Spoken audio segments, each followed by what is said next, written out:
Yeah, no. So each of the, let me come, darn it, I got too excited, I knocked my mouse down, hang on. Yo, what's up guys, Khordmaster is here, and in today's video I wanted to talk to you guys about the Teenage Engineering OPZ, and specifically, I've had this device for several years now, and I've gone through different seasons of making music on it and just really appreciating and just being amazed at some of the things that you're able to do on this piece of hardware. So this is the OPZ. This is what it looks like for those of you that are not familiar in all of its glory. I gotta rotate it this way, right? So it looks like this. It's really small, really powerful, as you're gonna see in just a second. And here is the OP1 that I'm gonna talk a little bit about in this video, but not like extensively, right? So I got the OP1 after the OPZ, but the OP1 came out before the OPZ did. They're very, very different devices. I have on the way, Teenage Engineering was gracious enough to send me a line module that I believe is going to allow me to be able to use both of these pieces of equipment together in a way that's really interesting, along with the OB4 speaker, which I'm going to be sort of using in this. I probably should wipe the back, right? Yeah, it looks a little dirty there, but that's okay. But yeah, so I think it's going to allow me to be able to use these two together. But specifically what I want to talk about is the OPZ in this video, and I want to talk a little bit about like the mute groups functionality and how I'm using it, and how you're able to make stuff that sounds so unique is probably the word. It's stuff that it's a different way. It's a different way about thinking about how to make music, and I just enjoy it, and I love these weird experiments that result in something that just sounds really, really interesting. And so let's go ahead and give you an exact like sort of demonstration on exactly what I'm talking about. All right, so I have a project on slot number 5, and it's the second to last project. That's why this is blinking, and it sounds like this.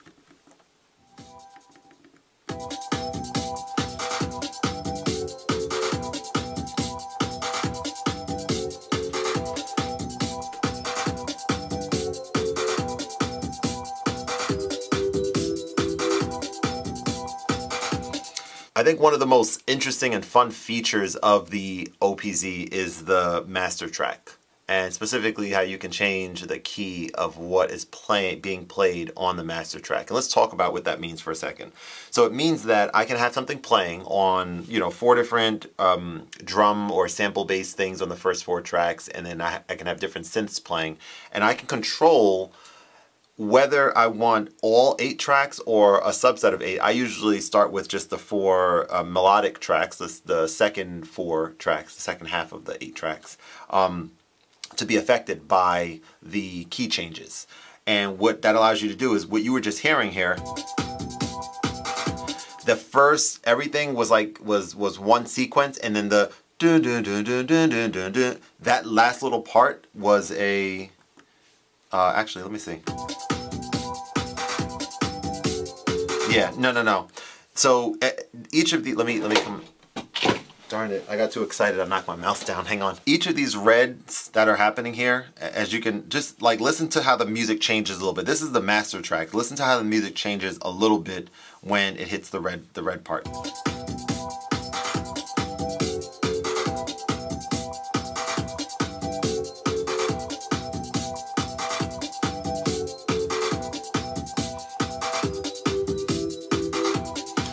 So those are changing the key of all 4 of these tracks, right? So let's make this make sense. The bass, the synth, the arpeggiator, and the chord track are all having their notes shifted from the sequencer, right? I'm like triggering these red dots here are saying, oh, instead of playing what I recorded there or what I have sequenced there, change it to this key, change it to that key. And you're able to do some really wild things with that. So that's one of the things that makes me the most hype about this. You can have something so basic set up on your sequence, and it can sound so different with just small tweaks. And that's a totally different way of like thinking about music, which I just, like I said, I just think it's just so cool. It's just really, really, really interesting to me. So that's the first thing I want to talk about. And then you can also control or you can let it control the drum tracks if you want as well, and you can make the regular drums that you sequence show up and sound totally different, and that's really exciting as well.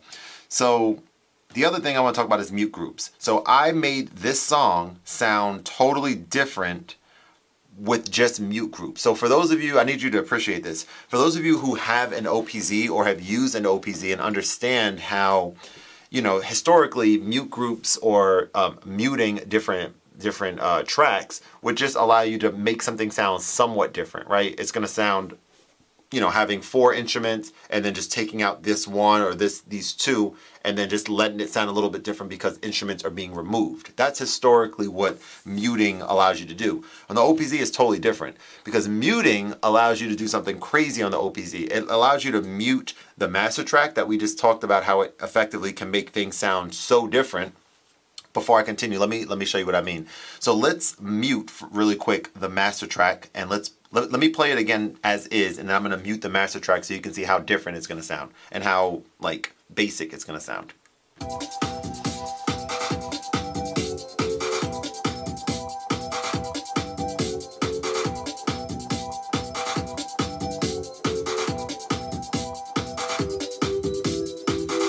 So that's the first, you know, mute group that we'll talk about. But let me mute the master track really quick on this first mute group and just listen to how different it's going to sound.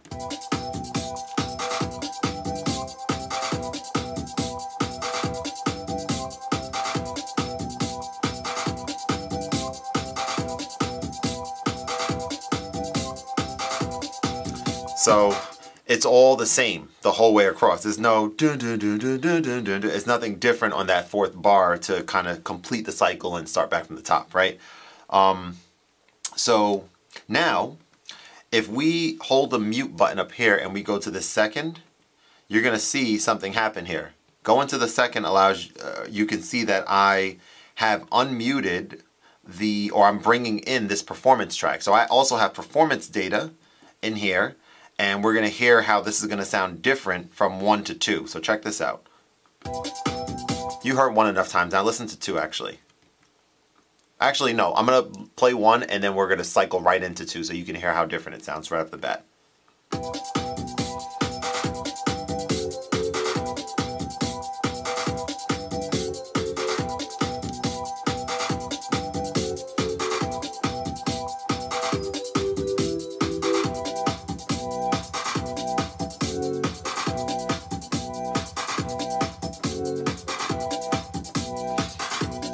So you hear the synth is like, it's like a little different. Now watch 3. Check this out.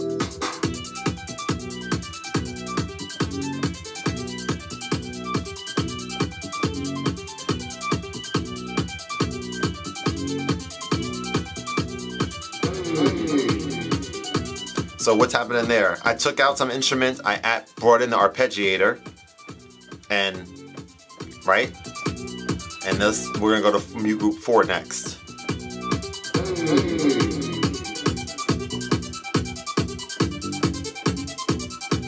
So now I took out the performance track because the performance track has the long performance effect, which like elongates the sound. Now this is the original arpeggiator, the way it's supposed to sound, really short and choppy. I'm gonna go back to 3.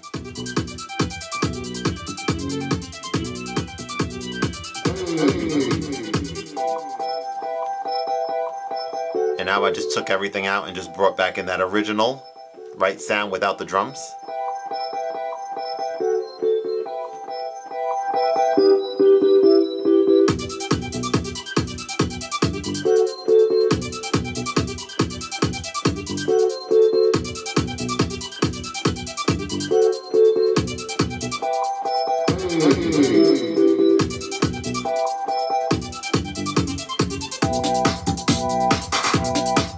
So you get the idea. I don't want this video to be too long, but the other thing that I started experimenting with was copying a pattern to a different slot and just changing certain things, but not a whole lot of things. So this pattern is very similar to this pattern, but it's not the same. It's certain little things that are slightly different. So let's go back to mute group 1, and let's go to this one now.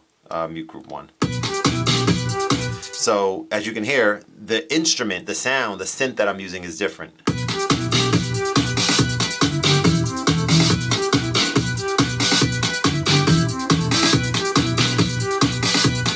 I'm gonna cycle through all these really quick on this other pattern, and you're gonna hear like a similar difference or a similar variation, which is really cool.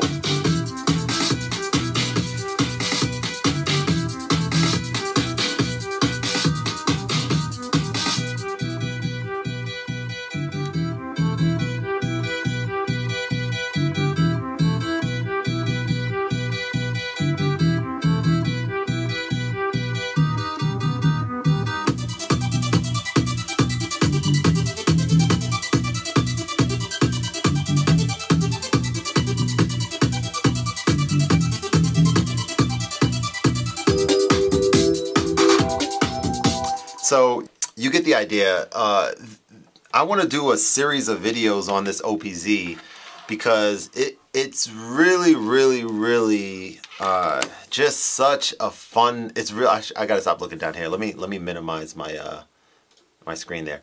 I just can't stop looking at myself. I look so good. Not like feature wise, but the fact that I'm in 4K right now because I upgraded my what do you call it, capture card.